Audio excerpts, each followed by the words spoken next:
In the annals of history, few figures have captivated the imagination quite like Grigory Rasputin. He was a man of mystery, intrigue, and controversy, whose influence reached the highest echelons of power. Get ready for 10 incredible facts that will reveal the extraordinary persona of Rasputin. Let's begin. Number 10. Rasputin had no formal education and remained illiterate well into his adulthood. He was not alone in his circumstances, as many peasants of his time shared his fate. He embraced his role as a commoner, partaking in typical peasant activities such as fishing and assisting with farm work from a young age. However, it was during his stay at one of the monasteries that Rasputin discovered the power of literacy and taught himself to read and write. Number 9. Rasputin was a devoted family man.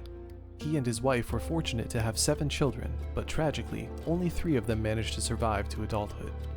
Their son Dmitri and daughters Maria and Varvara were the lucky ones who made it through.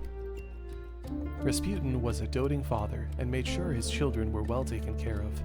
He did everything in his power to secure their future, from ensuring they received a good education to helping them find suitable partners in life.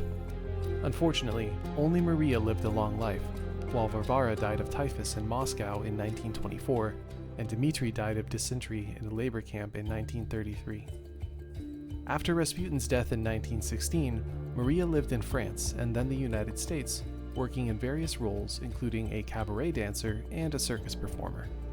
Additionally, she wrote 3 memoirs sharing her first-hand knowledge and stories about her father. Maria passed away in 1977 at the age of 79 in her Los Angeles home. Number 8. Despite Rasputin's notorious reputation for drinking and infidelity, his wife Praskovia remained devoted to him until his death. They met in 1886 at Abalak. She was 3 years older than Rasputin, and given the social norms of the time, she may have been relieved that he chose her, as she was approaching the age when being unmarried could have led to negative social perceptions. Most people held a positive view of Praskovia and would describe her as a hard-working, honest woman. While Grigory was frequently absent for months and even years at a time, she always waited for him to return home and maintain their household in his absence. Although she did not have much of a choice, as the prevailing social attitudes of the time made it difficult for women to live independently. To ensure that Praskovia was taken care of while he was away, Grigory provided her with everything she needed and even hired live-in helpers to assist her. Number 7. Before he met the Romanovs, Rasputin lived the life of a pilgrim, traveling from one holy place to another. Regardless of the weather, he walked long distances, sometimes going months without changing his underclothes or washing his body. He would often undertake grueling fasts, going without food or drink for days, all in an attempt to bring himself closer to the divine. Despite the hardships he endured, Rasputin remained committed to his spiritual quest and would give freely to those in need, even if it meant sacrificing his own possessions. Along the way, he faced numerous challenges, including being chased by murderers and robbed by bandits, but he remained undeterred in his pursuit of enlightenment.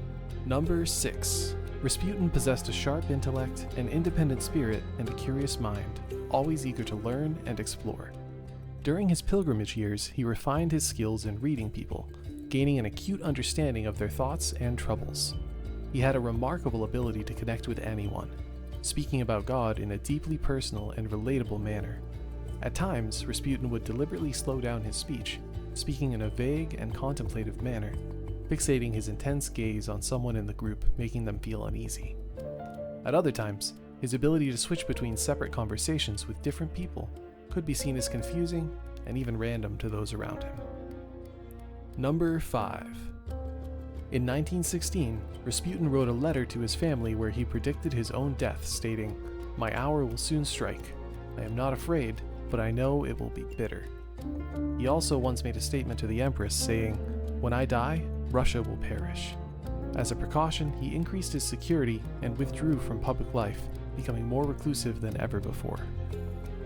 Number 4.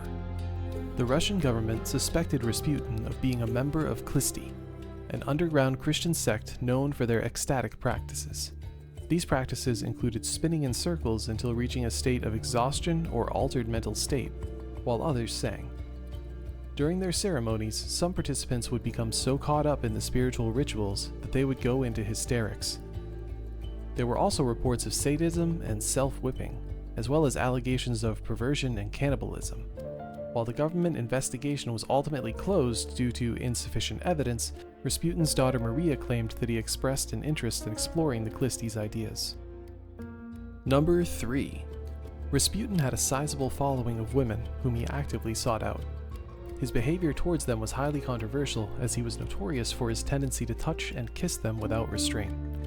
Rasputin was also known for his habit of inviting young women to bathhouses for what he referred to as full repentance.